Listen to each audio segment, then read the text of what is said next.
Happy New Year. What's up? Welcome back to Talking Nutrition. So this episode is going to be launching on January 3rd, on Tuesday. We'll be back on Mondays after this. So first of all, Happy New Year, everyone. We had a good time. What about you, Kristine? I had a good What time were you in bed? I was in bed by 10:30. We went out to a little party thing, but just came home early. It was beautiful. Nice. Woke up feeling great. I stayed up until 3. Usually I wake up at 5, so you can imagine that I'm a little jet lagged. It's been a couple days now, but still, I'm still feeling it, you know? Yeah.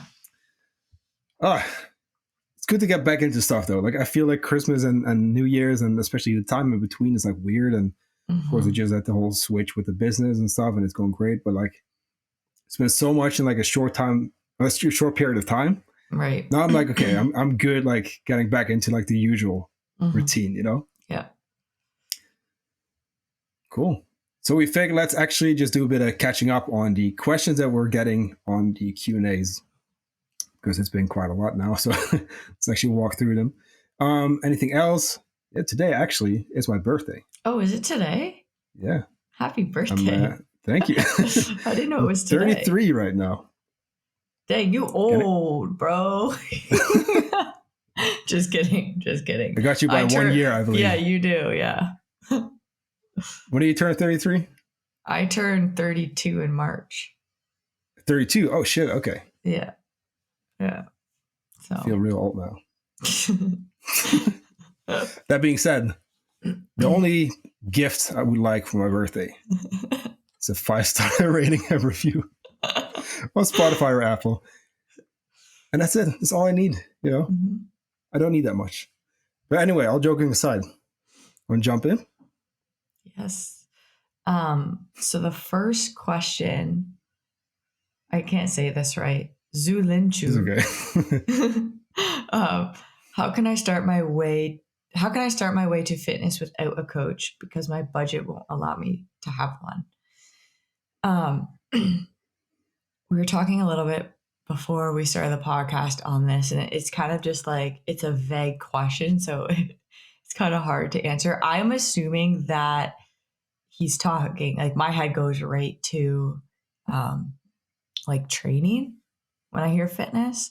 I mean, fitness can be all encompassing, I guess, but that's where my head went to with this.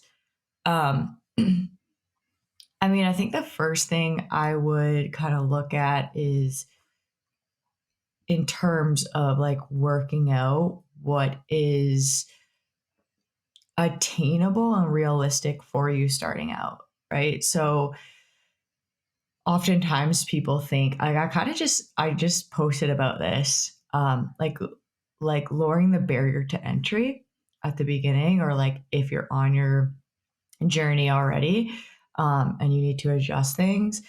But oftentimes people think, you know, when they're just starting out working out, that they need to be working out like 5 days a week for like an hour, or like some people are like 7 days a week.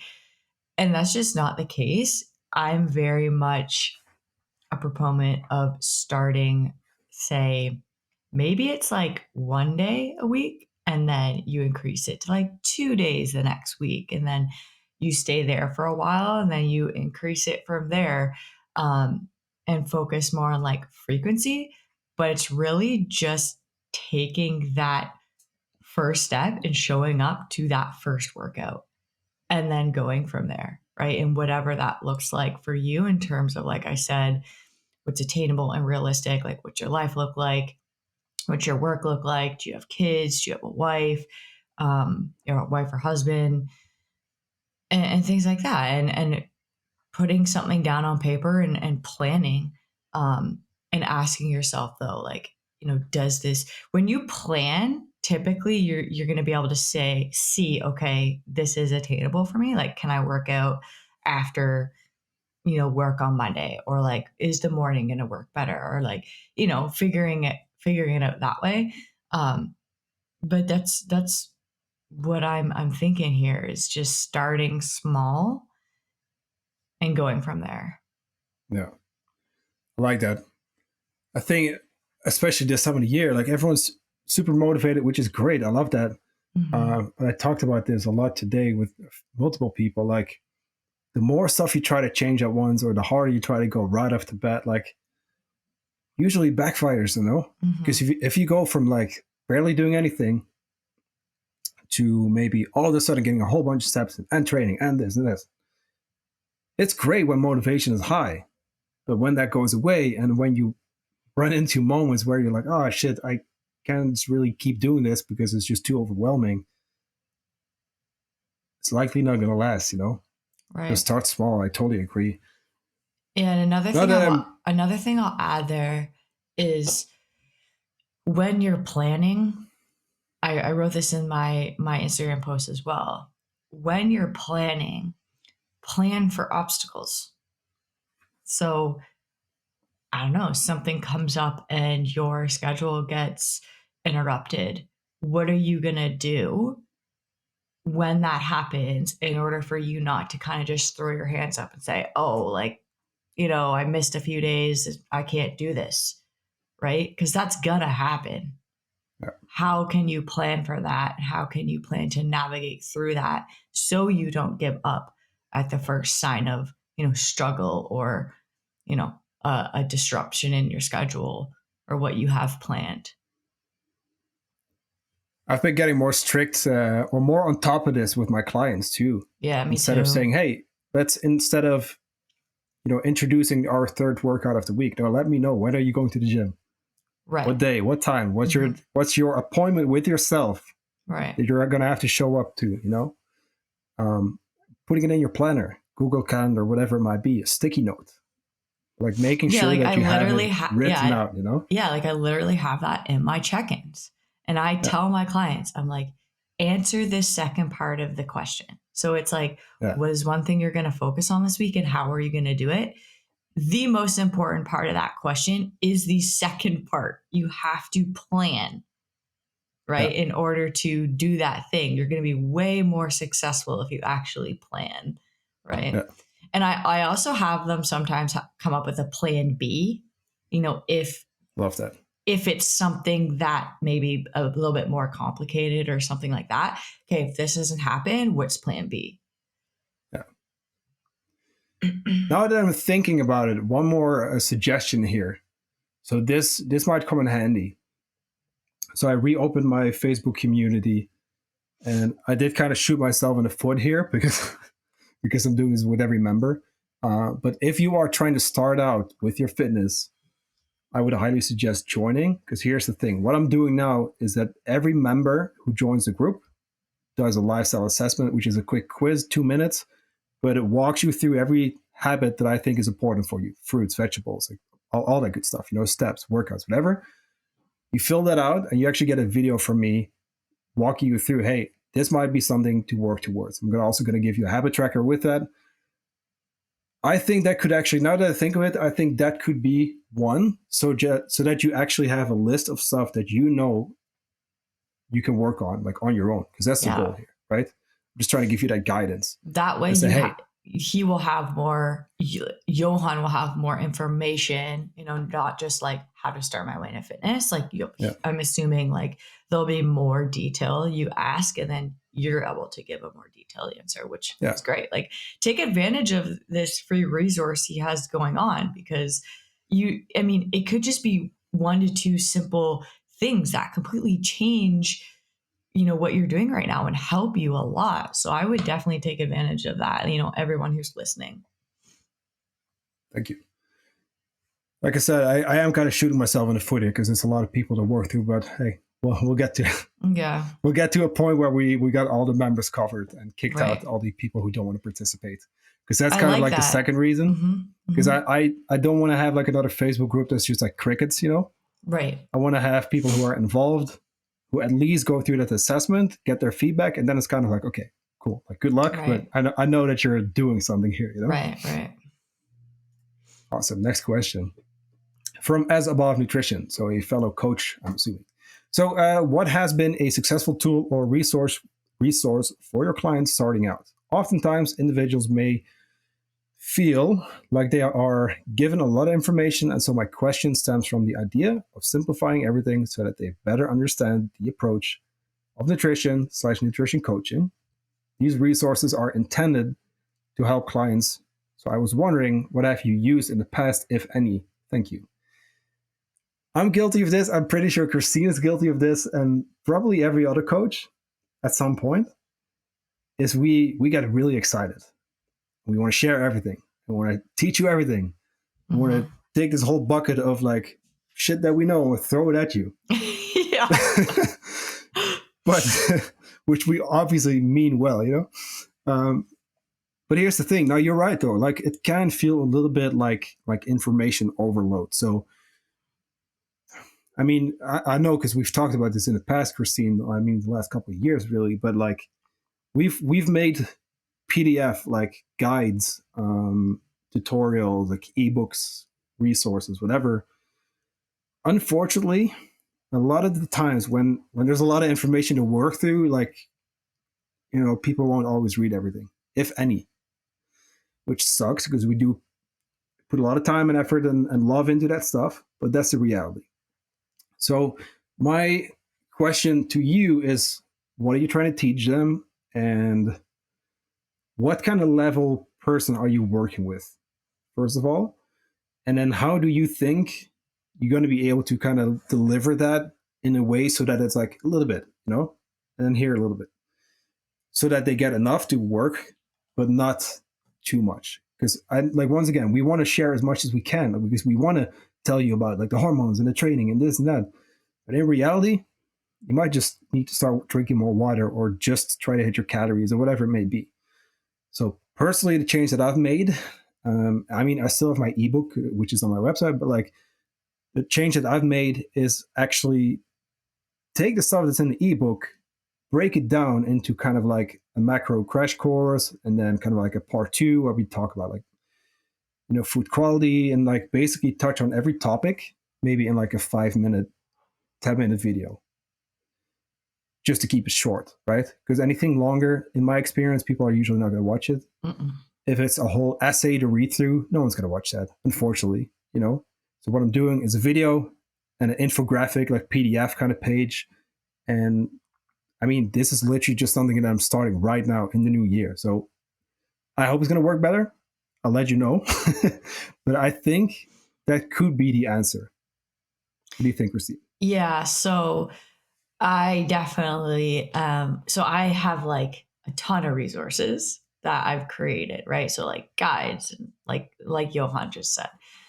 And what I was doing was I was sending them all of these resources right off the bat. That was not working, like he said, because it's just too much information. So I'm in the process of creating like a platform where it's going to be like a resource library. But what I've done to help that so that they actually like read it, is whatever they're starting off with. So say like a client comes to me and they need to increase their protein. I will send them just that resource. So it shows them, you know, a different amounts of protein and how to hit that protein, you know, a list of protein sources and a macro cheat sheet with, you know, the numbers based on the protein source. So like I will just send them that, right? If that's the number one thing they're going to be focusing on. And then as our check-ins progress, things are going to pop up. So now say, you know, we need to focus on their fiber. I have a fiber cheat sheet, shows you how to hit fiber, shows you all the 5 foods with their fiber amount per amount, X amount. And then I have a resource talking about the importance of fiber. So they're way more likely to actually read these things when it's a struggle point for them and it's something that they need to work on.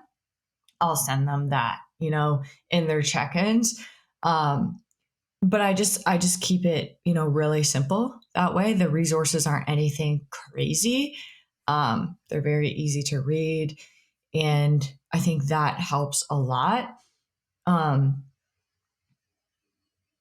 outside of that, a lot of education is just happening in the check-in, right? So they have a struggle point, or like we see they're not sleeping, but it's like the week before their menstrual cycle, or like they're really high stress. Okay, this is a perfect time to educate, right? So like they don't necessarily need a resource for that. Yeah, we can absolutely make one, we can have one, but sometimes it's better with you just educating them. Like I do videos, so I do Loom videos, so they can see my body language and all that, which is huge.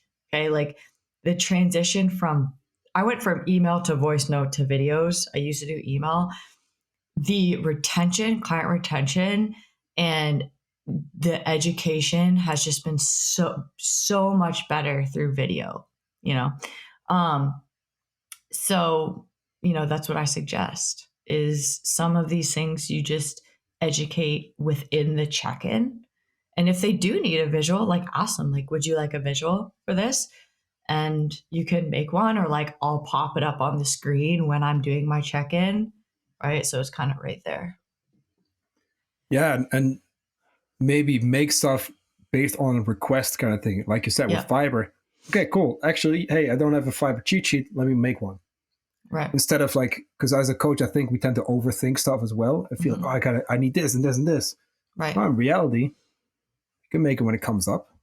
Or yeah, and something I do too is, like, I will let my clients try and do it on their own. Okay, so like say we need to be hitting more protein. Okay, I am not just gonna like tell them exactly how to do it right off the bat. I let them try and figure it out. I think that's really important. Okay, we don't want to be hand holding. So I'll say, okay, you're at X amount. Let's hit this. Let's strive for this amount and see what happens. And then if, a couple weeks are still struggling, then I'll say, okay, I'm going to create like an example day for you in Chronometer. And I'll go into their logs, because I'm watching everyone's logs, and I'll use foods that they eat and I'll create a day for them. Right. So like super easy that way. You can just do that really quick. Or you can, simply educate, saying, okay, all you need to do is have a like 1 more ounce in lunch and 2 more ounces in dinner. Right. So again, kind of as you go resources. Yeah. Okay. Yes. I don't know. I don't know about this question. I'm going to answer the protein one. Yeah, that's cool. Okay. Okay. So next one, I think it's from, oh no, I thought it was from the same, a real sea bass. I'd love to hear more about protein quality, vegetable protein versus animal protein, complete protein, amino acids, digestibility, etc. Okay. So there's definitely a difference between animal-based protein and plant-based protein. So animal-based protein they are complete proteins, which means they have all the amino acids.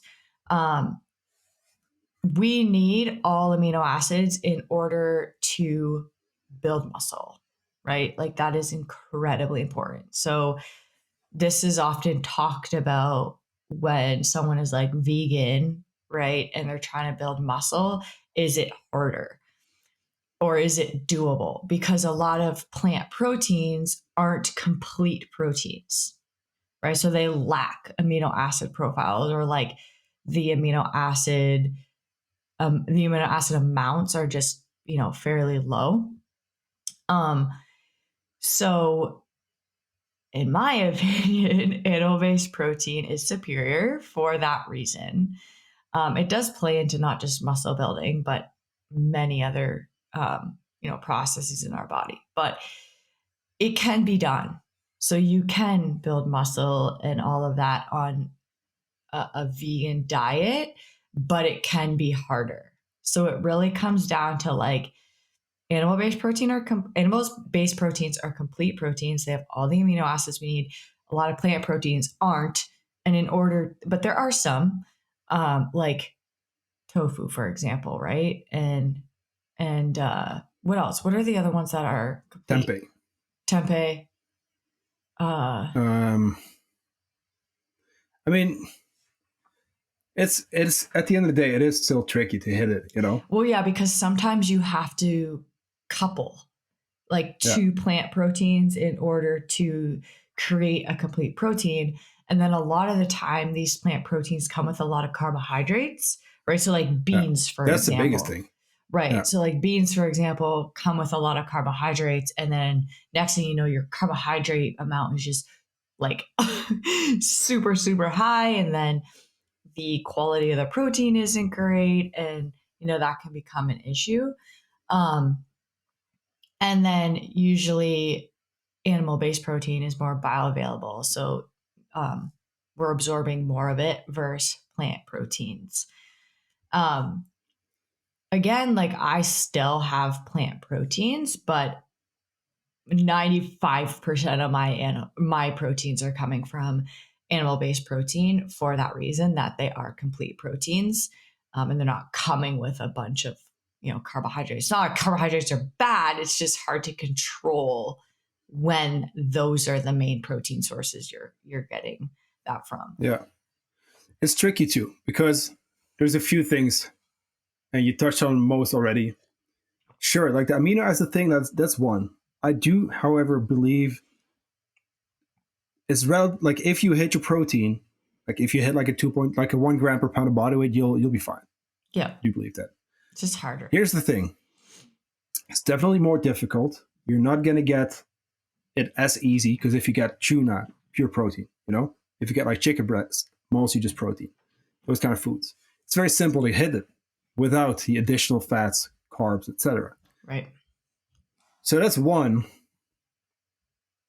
If you want to lose weight and you still want to keep your protein high, which means that you have to go in a deficit, it becomes way more difficult, because once again, like you said already, with that protein, you're usually going to get a whole bunch of fats. And you can only lower your carbs, sorry. And you can only lower your fats so much. The digestion aspect as well is not just that they're usually lower in protein, you're not getting all the amino acids, way harder to digest due to the plant structure. Right. Which is going to lead to less protein absorbed, meaning you really have to eat even more protein to make up for that, loss, basically. Here's the thing. Fiber is good. It's healthy for you. I don't give a fuck about what the carnivore people say. Fiber is good for you. We know that. There's a lot of research on that.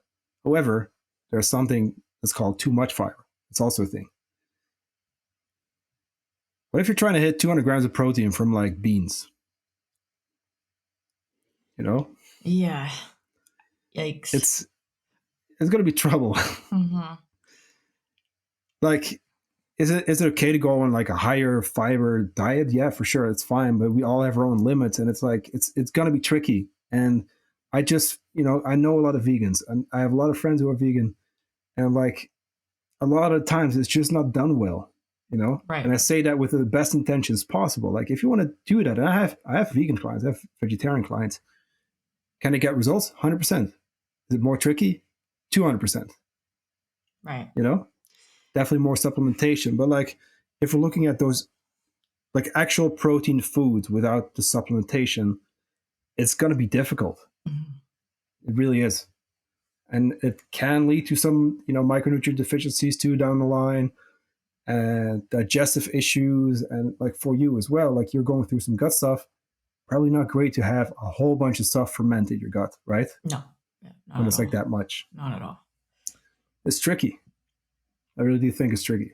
Yeah, I've worked with, like, I'm not against it by any means. I just think it totally depends. Like, I've had 2 clients who have come to me. Well, no, I'm thinking of 2 clients. I've had more than that. I had 2 vegan clients work with me, and I was, good with it. And the thing is like those clients were doing it right, not like these poor quality fake meats and stuff, right? That are like made up of just like like all this not great stuff. They were actually doing it right. That being said, their health was suffering still, even doing it right. Like they had gut issues. The one had like pretty severe hormonal stuff going on. And they weren't, one was doing it because of like a friend. Another one, I forget his reason, but we had to have that conversation of like, is this worth it for you? And never would I ever tell them not to do it. I let them make the decision. And both started implementing animal-based protein again, and their health significantly improved. Both of them. So we have to ask ourselves, like, sometimes these things don't work. I know this question wasn't really about vegan. No, it's a good point. But it kind of went that way because of an animal protein versus plant protein. Yeah.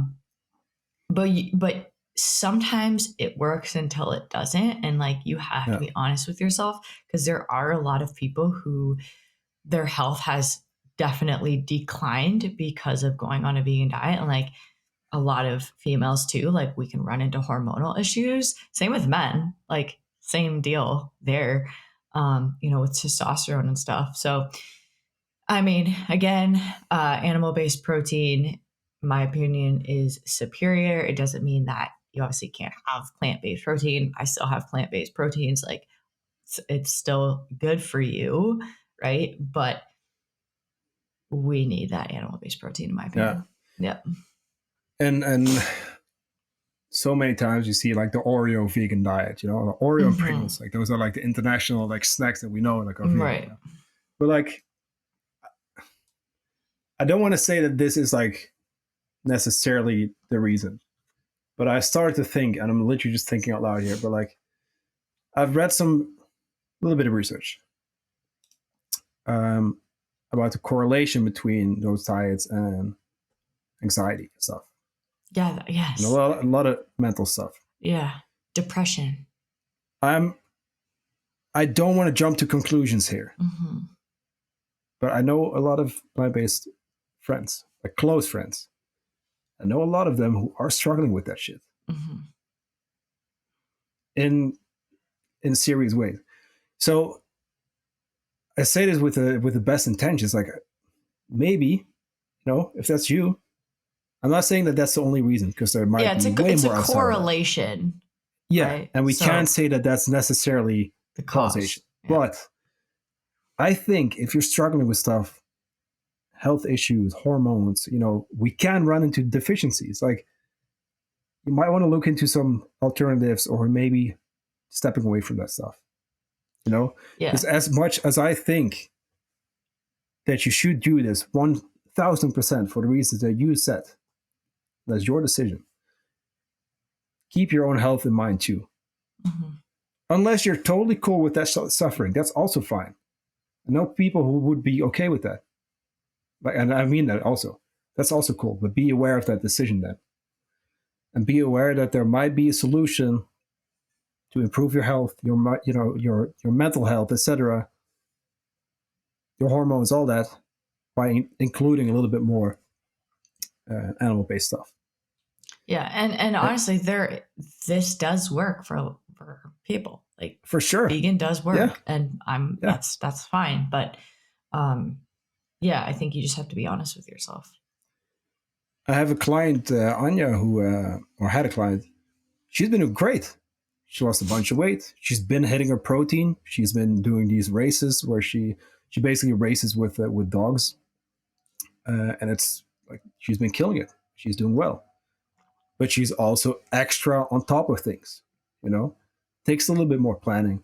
But now that we're on this topic, I'm gonna skip a few and go down the list to related questions, since we're on that plant-based subject. A lot of this we kind of talked about already, but I wanted to touch on one more thing. And I thought that it would be good to kind of get this out of the way. So another question, it says, I think I have to listen to more of your episodes on what topics you're talking about, etc. But a question that comes to mind for me now is cutting down on meat. I love meat, and I would eat steak, chicken, salmon every day if I could. Hey, honestly, from like a health micronutrient perspective, do your thing. Like those foods are great for you. But back to the question. And I'm under the impression that beans and chickpeas are cheaper and better for the planet. Yes or no? However, these meat substitutes are heavily processed. So my question is, how can you cut down on meat, dairy, and eggs without eating heavily processed foods? Another thing that comes to mind is the Norwegian word sun, which means like healthy. I'm probably butchering the pronunciation, but okay. A lot of people talk about healthy food, and I've been thinking about writing an article about that health is a wrong term. And you should instead talk about nutritious food. Food that gives you nutrients to the body. I struggle to explain this, but I hope you understand what I mean. I didn't, but now I do. So, so basically, a couple things here. I'm going to bring it back to you, Kristine. So what do you think about that first bit where he says, I'm under the impression that beans and chickpeas are cheaper and better for the planet?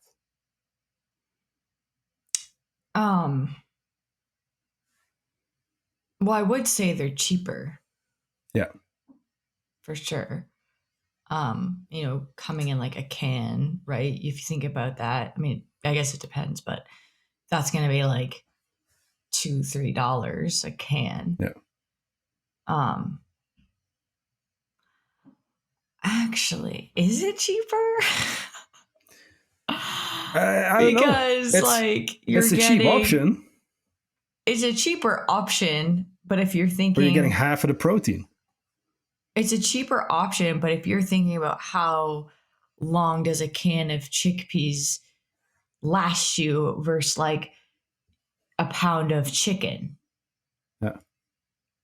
I mean, it could end up being fairly close. I need to like do the math there because right off the top of my head, when I'm like thinking about it, it almost seems like it would be pretty close. If you're trying to cover your proteins, then I think so. Yeah. Yeah. In terms of better for the planet, this argument goes back and forth, but my outlook on this is that it is not better for the planet. No. I know some people might be taking this a little personal. Yeah, for sure. Because it's the reason a lot of people go vegan or vegetarian. I think it's important for people to look and educate themselves on both sides of an argument. Okay. And this is one very important one because this is definitely something that is often like biased. You see this argument a lot. So what I would do is I would go and educate yourself on what both sides, I guess, are saying and come to your own conclusion after doing that, because that's what I did. Right? Like this is something I wasn't super educated on up until the last couple of years. And we want to bring my fiance on the podcast because we're both hunters and he's been a hunter since he's like 13 years old. And so he's very, very educated in this. And I think it would give, a good perspective. He's very good at, educating and talking about this.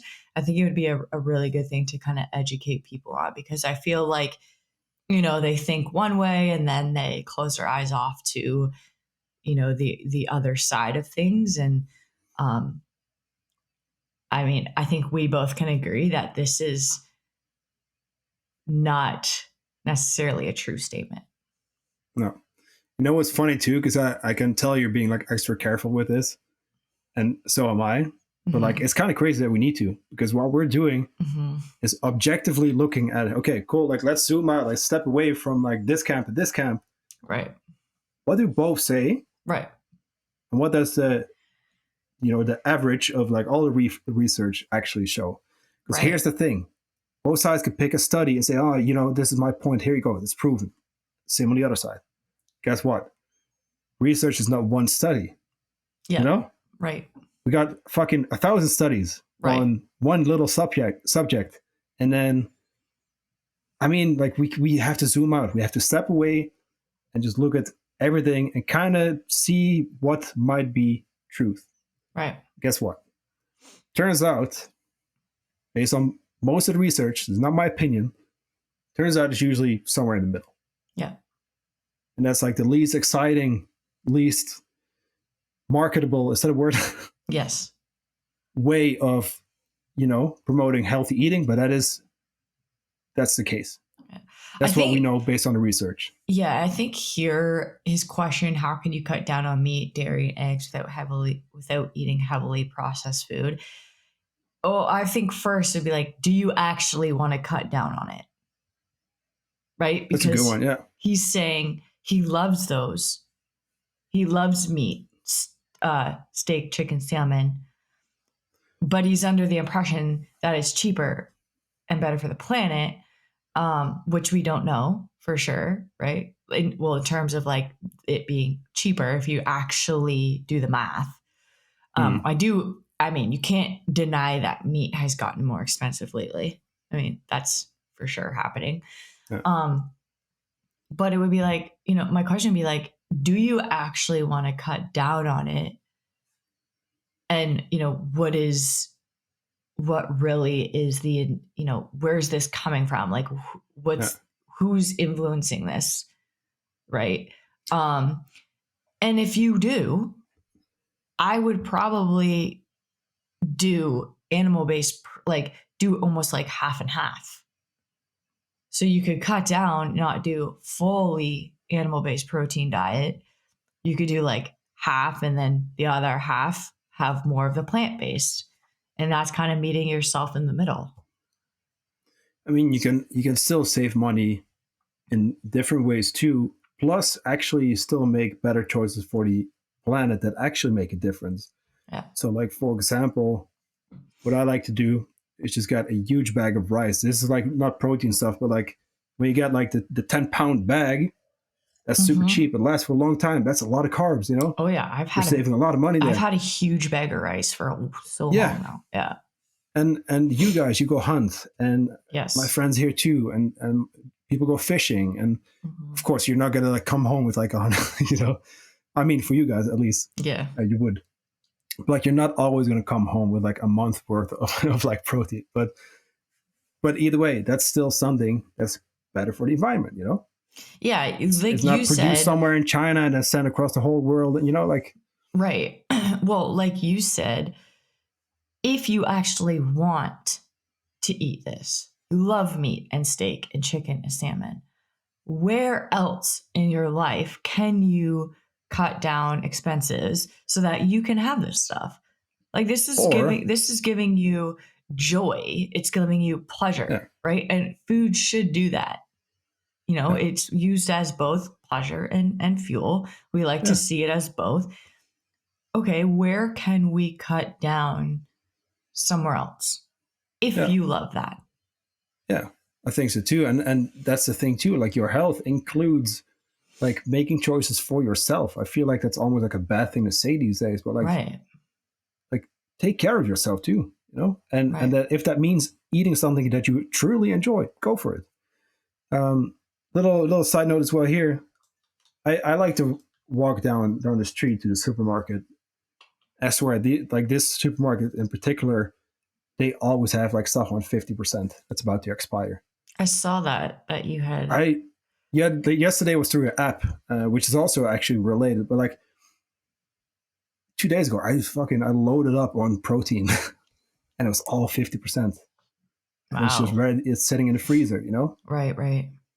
And sure, I don't need like kilos of stuff now, but like, hey, if we can save a bit of money down the line, and it's gonna get thrown away anyway, right?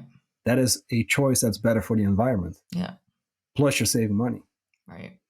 So there are still ways to kind of go about it, and then like make better choices for the environment, save a bit of money. So there's that. I mean, for the heavily processed food, I actually do want to do an episode on this, which I put in our list. I feel like heavily processed and ultra processed, and like these terms are thrown around too much, and like you're being like taught from like a young age that this is like the bad stuff, you know? Right. But realistically, like it's just a little more processed, and if you mostly eat minimally processed foods, then you can also eat that stuff. Right. So, you know, it's about the context, really. Yeah, totally. But let's talk about it. Like, what time let's are leave we that at? for another time. We're 40 minutes, so I think we're good. Yeah, we're good. Yeah. But either way, I did write down a episode that I would like to bring up with you, where we talk about processed versus minimally processed. I have a couple really cool studies that we can provide with that. Okay. We could actually just talk about that next time, actually. Let's do that. Okay. Cool. Alrighty. Thank you for listening. We wish you a great start of the year. As always, you know where to find us. If you need any help, hit us up. Remember, I do run a free Facebook community where you do get a free lifestyle assessment, where you literally get a bit of free coaching upon entering so that you can work on something by yourself. So if you want to join, awesome. We'd love to have you. And if not, that's also cool. Just know that we do want you to take action.